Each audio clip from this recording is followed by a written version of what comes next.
Good day, everyone. I am Rhea, your first supporter. Today, I will be discussing the Article 6 of the Code of Ethics for Professional Teachers. But before that, I have here an activity. All you need to do is to translate the picture to form a words. I will give you 30 seconds to answer. So, what will be the answer? Very good. So, based on the activity, what will be our topic? So our topic is all about the teacher and the higher authorities in the Philippines. So section 1. Every teacher shall make it his duty to make an honest effort to understand and support the legitimate policies of the school and the administration, regardless of personal feeling or private opinion, and shall faithfully carry them out. In simple terms, this means that the teacher should understand and follow the rules and regulations given by the school. When can we say that these policies or rules are legitimate? If this is clearly written and properly explained to everyone involved in the school community, this is legitimate and can be found in student manual, teacher's manual, or administrative manual. What are the example of manual?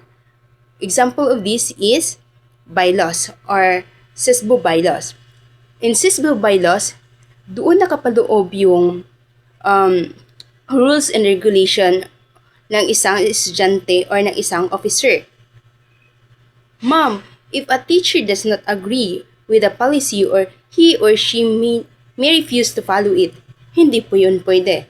Instead, if there are problems, the teacher should professionally report the concern or discuss the concern to the proper authority. Teacher and school administration should work together to make sure the school policies are properly followed, and this will help prevent any problems within the school. Therefore, as a future teacher, we should always be aware of the school policies and that concerns us in and our student. If there are rights or privileges stated in the manual but are not being implemented, we should respectfully and professionally raise our concern with the higher authorities. Remember, not knowing the school policies is not excuse us for failing to follow them. Section 2. A teacher shall not make any false accusation or charges against superiors, especially under anonymity. However, if there are valid charges, he should present such under oath to competent authority. In simple words, teachers should never spread false information, rumors, or made-up stories against their superiors.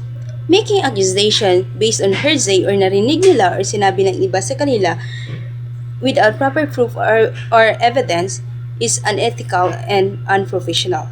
However, if a teacher has a valid complaint and enough evidence to support it, he or she has the right to raise the complaint or report the complaint to the higher authority or competent authority.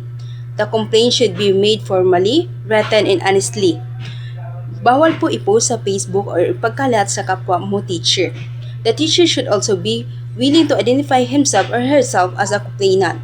If a superior does something unprofessional or unethical, and there is clear evidence to support it, the teacher should not remain silent, but he or she has the right to report it to the proper authority. Reporting or complaining is hindi po ibig sabihin na dinadamage mo yung reputasyon ng isang teacher, but rather you are standing what is right and you are helping maintain honesty and integrity in the school. In short, teachers should never make false accusation, but when there is clear and valid evidence of wrongdoing, the teacher should report it properly, honestly, and through the right process. Section 3. A teacher shall transact all official business through channels, except when special conditions warrant a different procedures, such as when special conditions are advocated but are opposed by immediate superiors, in which case the teacher shall appeal directly to the appropriate higher authorities. In simple words, teachers should follow the school standards operating procedures and discussing concerns or making requests. For example, si teacher is my concern.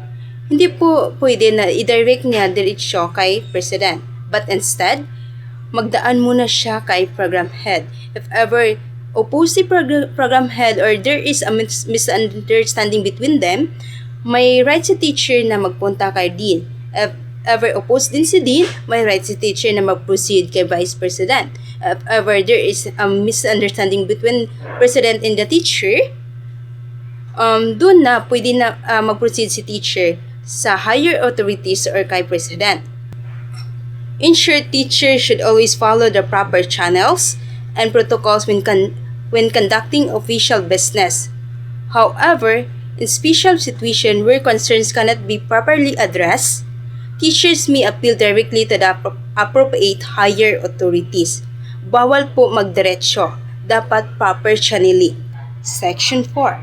Every teacher, individually or as a group, has a right to seek redress against injustice to the administration and to extent possible, shall raise grievances within an acceptable democratic processes. In doing so, they shall avoid jeopardizing the interest and the welfare of learners whose right to learn must be respected. So, in simple words, every teacher has the right to seek redress against injustice when they experience discrimination, unfair treatment, or other form of injustice.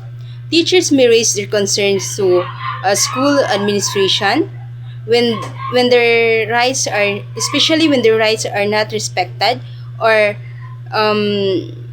the certain policies may affect or negatively affect the teachers and the student. However, grievances or when raising the concern should be raised through a proper, peaceful, democratic, and professional processes. Most importantly, while fighting for their rights, teachers should never put the welfare of learners at risk. The student right to learn must always be respected and protected. So, bawal po umabsent si teacher sa klase dahil na-raise siya ng concern to the administration. Bawal po siya mag-excuse sa kanyang klase. So, therefore, any action taken by teachers should not harm or jeopardize the education, safety, and welfare of the learners. So, the student rights to learn must be continued. Section 5. Every teacher has the right to invoke the principle that appointments, promotions, and transfer of teachers are made only on the basis of merit and need in the interest of service. This means that every teacher has the right to expect fairness when it comes to appointments, promotion, and transfer. This decision should be based on the teacher's qualifications, skills, experience, performance, or even actual needs of school or institution. For example, when the teacher applies for a promotion, the decision should be based whether the teacher meets the required qualification or standard, or na-promote si teacher because may relative siya doon sa itaas or sa administration, or friends niya yung nasa administration, or favorite siya ng administration. Bawal po iyon. Balikan niyo po ang section 4, which means that every teacher has the right to seek redress against injustice or unfair treatment. If ever na-feel niyo yun, you have the right to raise your concern or report your concern to the higher authorities. So, in short, teachers should be treated fairly and equally. Merit means that the teacher qualifications, abilities, achievements, skills, and performance should be recognized. Need means that the decision should also consider what is best for school and the learners. If the teacher is pasok ba siya sa standard ng schools, or deserve ba ni teacher na kunin or i-transfer. So let's proceed to the last section of Article 6, which is the Section 6. A teacher who accepts a position assumes a contractual obligation to live up to his contract, assuming full knowledge of employment terms and conditions. This means a teacher who accepts the position should also accept the full responsibilities that comes to his or her job. And before accepting the position, the teacher should also carefully understand the job description, duties, and limitation. And you as a teacher, you must ask yourself, am I capable enough in doing this job? And if hindi, you must be humble enough and brave enough to decline the position. And you don't have any choice but to accept the job kasi wala kang trabaho. And you must study, improve yourself, and learn. And it is okay to ask guidance or help. But It doesn't mean na ipagawa mo sa iba yung responsibilities or duties mo. In simple words, this provision teaches teachers to be responsible, prepared, and committed enough to do his or her duty. So that's all for today. If you have any question or clarification, just write it on your notes and ask me personally on our next meeting. Thank you.